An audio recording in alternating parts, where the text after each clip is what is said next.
if we are dependent on China, if there is then violence or war with the United States, war in Taiwan, or a much more aggressive stance by China to Taiwan, effectively cutting off that society from the outside world, which may be a step short of just outright invasion, there's not a lot that we can do without huge costs and effectively collapsing our economy and potentially the global economy. The Foreign Secretary has delivered a key speech setting out the UK's approach to China. In his address to the Lord Mayor's Easter banquet at Mansion House in the City of London, he warned China against building up its military forces, which he said risked a tragic miscalculation in the Pacific. Well, the government's under pressure from some senior Conservatives to take a hardline approach to China. But James Cleverly said the UK must engage with Beijing to tackle humanity's biggest problems, and he said it would not be in the UK's national interest to try to isolate such a powerful nation.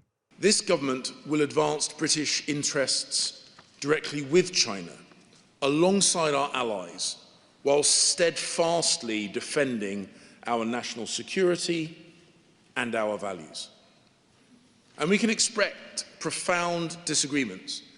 Dealing with China, I can assure you, is not a job for the faint-hearted. They represent a ruthless authoritarian tradition utterly at odds with our own. But we have an obligation to future generations to engage, because otherwise we would be failing in our duty to sustain and shape the international order. Shirking that challenge would be a sign not of strength, but of weakness. Well, that was the Foreign Secretary, James Cleverly, delivering a big set-piece speech in the City of London tonight. Let's talk to Bob Seely, who's Conservative MP for the Isle of Wight and a member of the Foreign Affairs Committee. Bob, good evening to you. Hi, good evening, Carol. Good evening to your listeners. Good to have you with us. How do you read what he is saying there? I mean, he said that China is a ruthless, authoritarian nation, but he also went on to say that he was going to continue to engage with it. Look, I think it was good in parts, and I'm really grateful that James and the Foreign Office are trying to think through these issues and trying to come up with a consistent or a more consistent and a more integrated approach to China. I do have some issues, however, with what he said. Firstly, when it comes to sort of people being hardline, I don't think I'm hardline. I think I'm a realist. And I think what we have to be is not soft or hard, but actually realistic, understand what the problem is, understand what where our interests lie, and act on them. So I'm not quite sure I buy into the sort of hardline sort of accusations. And secondly, what slightly scares me with some ministers is when they create straw men just to pull them down. Nobody's talking about not engaging, but everyone is talking about how you engage. And so when James was saying, he was a very intelligent guy, when he was saying, we don't have an option not to engage, nobody's saying we shouldn't engage. Nobody's saying we're just going to sit there and ignore them. Nobody is saying that. What we have to do is understand that our trading relationship with China is not going to be like the one we had with the Soviet Union, where effectively we didn't really trade with them. We are trading with them, and they are a major global trading state. But at the same time, we have to understand that their ruthless authoritarianism, and that's to quote the Foreign Secretary, is going to lead to them to do potentially dangerous and disastrous things. And just to give you one idea, if Xi says to his soldiers, which he has done, prepare for war with Taiwan by 2027, that's not posture, that's not blustering, that's what the Chinese state is going to do. Be ready for war in the next couple of years to retake Taiwan. In doing that, they are trying to make themselves as self-sufficient as possible to survive any Western sanctions, whilst continuing to encourage our dependence on China so that we would not be able to put sanctions on China, even if we went to war with it ourselves, without collapsing our economy and potentially the global economy. So there are things we can do to improve our safety and improve our ability to potentially survive the crises ahead, and we're not doing that yet. So when we hear James Cleverly talking tonight about the importance of continuing to engage with China, we had the Prime Minister recently talking about pragmatic realism. Is that about saying, look, we're absolutely dependent on China for a huge amount of the vital technology, particularly when it comes to some of the microchips, some of the other vital components that we need, and some of the investment in things like our nuclear infrastructure? No, And I well, mean, is that the sort of arrangement which you think we need to continue to accept?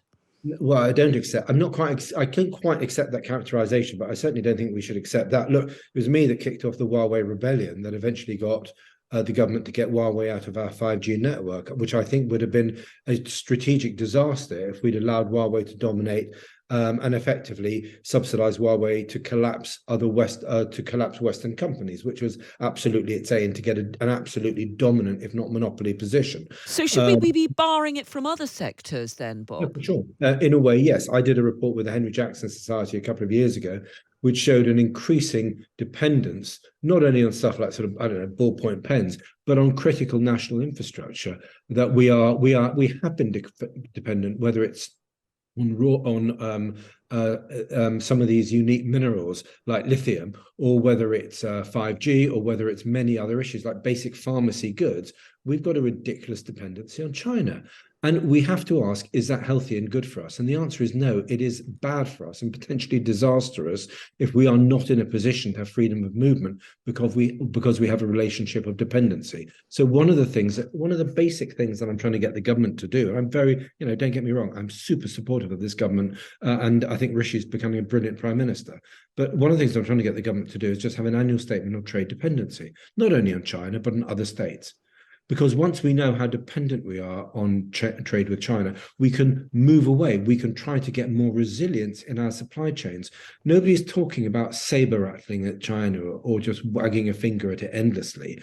But what we're talking about, some of the more conservative people in Parliament on China, and that includes people in the Labour Party as well, and the Conservatives and the Lib Dems, who see the threat and who see the human rights threat as well, and the threat of war with Taiwan, is to try to get greater resilience into our supply chains so that we are less dependent on China, and then more able to act independently if China, if there is increased threat of violence or warfare or whatever type of strangulation policies China wants around Taiwan. So is what you're saying here that the problem is that just as when we imposed sanctions on Russia, it damaged parts of the UK economy.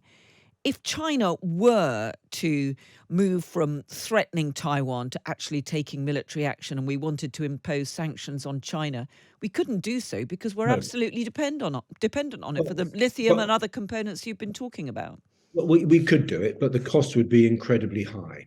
The cost has been just about doable with Russia, at cost to Germany, and it costs to the significant inflationary impact that it's had, in part because we didn't build nuclear power stations 20 years ago, and we should have done. That's new Labour, and also, to put it bluntly, because we said no to fracking, and because of that, we were very exposed to external shocks in the energy supply system, which now we've more or less ironed out, but let's see.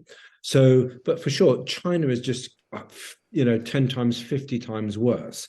And so if we are dependent on China, if there is then violence or war with the United States, war in Taiwan, or a much more aggressive stance by China to Taiwan, effectively cutting off that society from the outside world, which may be a step short of just outright invasion, there's not a lot that we can do without huge costs and effectively collapsing our economy and potentially the global economy. That's why supply chains are absolutely critical, Carol, and why people like me think that the first step here is not finger waving, not sort of trying to be Cold War warriors, but actually just understanding what our vulnerabilities are and easing those vulnerabilities or preventing them if we can, so that we are less vulnerable to effectively Chinese bullying.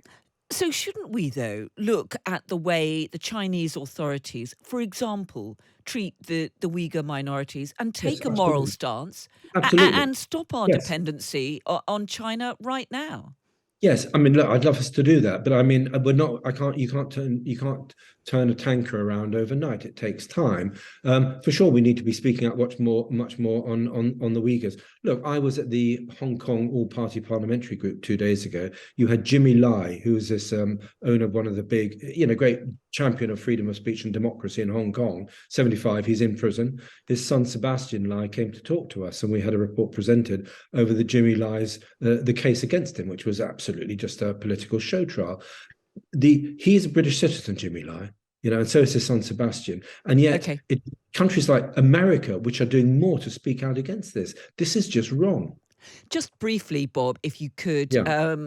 our big story tonight, the evacuation of British nationals from Sudan is underway. The first group has reached Cyprus. More flights are planned later tonight.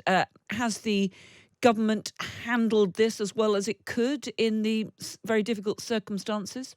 Yeah, I listened to Andrew Mitchell this evening, and Andrew put in a good performance to the Foreign Affairs Committee, which I'm on. It's very, very easy to criticise, and I'm not willing to do so at distance because these things are very complex. There, frankly, aren't many French nationals in Sudan, and there are an awful lot more Brits in Sudan. So, therefore, the scale of actually trying to get people out, the scale of trying to contact people is much greater for a country like Great Britain or the United Kingdom than it is for many other states. So I think we're acting as fast as we can. I trust the Foreign Office and Andrew to be the judge of this and to get folks out that can get out as quickly as possible. But I'm just wary of just reaching to criticise without having very strong reason to do so. Bob Seely, Conservative MP for the Isle of Wight and member of the Foreign Affairs Select Committee, who were hearing from the Africa Minister Andrew Mitchell earlier today. Good to have you with us. Thank you so much. Thank you.